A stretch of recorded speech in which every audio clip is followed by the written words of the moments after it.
لە یادی 45 ساڵەی دامەزراندنی یەکێتی نیشتیمانی کوردستان کە دروشمی نوێبوونەوە بەرزکراوەتەوە و سەرکردایەتیەکی گەنج پێشڕەوی ئەم کاروانە دەکات تا دەگاتە ئامانج و گەنجان ئومێدێکی زۆریان بە یەکێتی نوێ هەیە.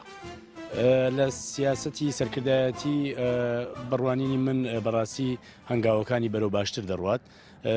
ئەبوایە سەرکردایەتی یەکێتی نیشتیمانی کوردستان ئەم هەنگاوانە پێشتر بینایە.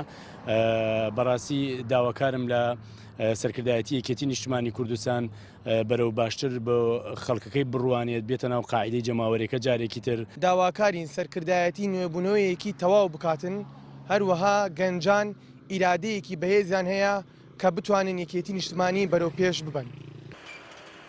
خانەقین کە هەمیشە پێشنگ بووە لە خەبات و تێکۆشان لە نێو ڕیزەکانی یەکێتی نیشتیمانی کوردستانیش چەندین فەرماندە و ڕۆڵەی قارەمانی شەهید بووە بۆ ئەوەی دوا ڕۆژێکی ئازاد بۆ کوردستان و شارەکەیان بەدی بهێنن. ئێمە وەکو گەنجان خانەقین و گەنجان یەکێتی هەمیشە لەسەر ڕێبازی پیرۆزی مامجەلال و جەبار فەرمان و حوسێن مەنسوورین داواکارین گرنگی بدەنە گەنجان خانەقین.